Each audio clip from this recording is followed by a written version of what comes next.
Hey everyone, and welcome. Have you ever stopped to think about how a single power source, like the battery in your phone, manages to send just the right amount of electricity to all the different parts? I mean, how does the current know where to go and how much to send where? Well, that's exactly what we're going to break down today, the really elegant principle of the current divider. So let's frame the problem. Imagine you have one power source, just one single flow of electrical current, but you need to power two different things, and maybe they need totally different amounts of that current. How in the world do you split that flow?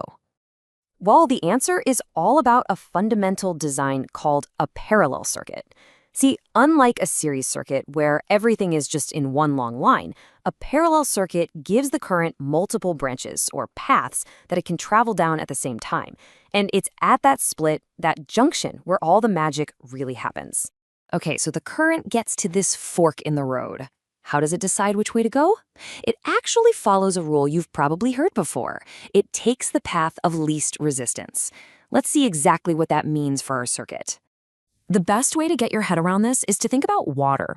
Picture a big river that splits into two smaller streams.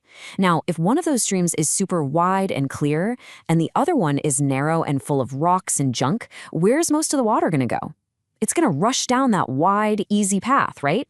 Well, electricity behaves in the exact same way. Visit youtube.com/avidsystem and don't forget to subscribe. So let's translate that back to our circuit. The path with low resistance is our easy route, so it gets way more current. The path with high resistance, that's the hard route, and it gets less current. It's a simple inverse relationship. The lower the resistance, the more current you're going to see flowing through that branch. And that brings us to the official definition. A current divider is really just a fancy name for a parallel circuit that's set up to do exactly this job, to take a total amount of current and neatly divide it up into smaller, predictable currents that flow through each of its different branches. Now, we could calculate this split every single time using the basics, like Ohm's law. And we're going to walk through that logic real quick so you can see how it works. But definitely stick around because right after that, I'm going to show you the shortcut, the really elegant formula that makes this whole thing so much easier. All right, let's use a real example. Say we've got a total of 10 amps flowing into a split. Path 1 has a 10 ohm resistor, we'll call it R1, and path 2 has a 30 ohm resistor, R2. Now, just based on what we said, we already expect more current to go through R1, right? Because it has the lower resistance. So doing this the long way takes 3 steps. First, we'd have to find the total combined resistance of those two parallel paths. For 10 and 30 ohms, that works out to 7.5 ohms. Second, we use Ohm's law to find the voltage across that whole section. So 10 amps times 7.5 ohms, that gives us 75 volts. And finally, step 3, we use Ohm's law one more time, but just for the branch we care about. 75 volts divided by 10 ohms is 7.5 amps. It works, but it's a little clunky. But what if we could just skip all that and do it in one beautiful step? Well, we can. That's exactly where the current divider formula comes in. This is the awesome shortcut that engineers use all the time. Here it is in its general form. This basically tells us that the current in any given branch, we'll call it X, is just the total current multiplied by a ratio. And that ratio is the total equivalent resistance of the parallel section divided by the resistance of the specific branch you're looking at. It neatly packs all 3 of those previous steps into one clean equation. Okay, now for the most common case where you just have 2 resistors. This whole thing simplifies down even further. But here's the key, and it's a little counterintuitive, so listen close. To find the current for R1, the resistor you put on top of the fraction is actually R2, the other resistor. Now, why is that? It's because the split is all about the ratio of the paths. If the other path has a really high resistance, it's going to force a bigger share of the current through the path you're measuring.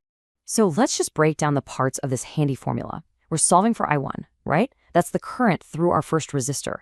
We take the total current, IT, and multiply it by a fraction. And here's the trick again. The top of that fraction is R2, the resistance of the path we aren't solving for. The bottom is just the sum of both resistances. Simple as that. Okay, let's plug in the numbers from our example. You'll see just how fast this is. We start with our total current, IT, which we know is 10 amps. Next up, that crucial fraction. Since we're looking for the current in R1, we need to put the value of the other resistor, R2, on top. So that's 30 ohms. And for the bottom of the fraction, we just add our two resistor values together. So 10 ohms plus 30 ohms gives us a total of 40 ohms. So what we have is 10 amps times the fraction 30 over 40. A little quick math, and that gives us 7.5 amps. Boom. Exactly what we found the long way, but in like a tenth of the time. So just like we calculated, our 10 ohm path gets the lion's share, 7.5 amps. That means the other 2.5 amps must be going through the 30 ohm path. And look, it all adds up perfectly back to our original 10 amps. The path with 1/3 the resistance got 3 times the current. It works out exactly like it should. Okay, this is a pretty neat trick for solving circuit problems, but why does it actually matter? Like, where does this show up in the real world? The answer is pretty much everywhere. Current dividers are used all the time to deliver very specific amounts of current to different parts of a circuit. They are absolutely critical for setting up transistors to work correctly. That's a process called biasing. You'll find them in all kinds of sensors and measurement tools. Really, they are a fundamental building block of modern electronics. So remember, the real takeaway here isn't just memorizing a formula. It's about getting a feel for a fundamental concept of control. This is how we purposefully and precisely tell electricity where to go and what to do to make all of our technology work. Honestly, learning this is one of the first big steps you take from just analyzing circuits to actually designing them. It really puts the power of control right in your hands. So the only question left is, now that you know how to command the flow of electricity, what are you going to build with it? Thanks for watching.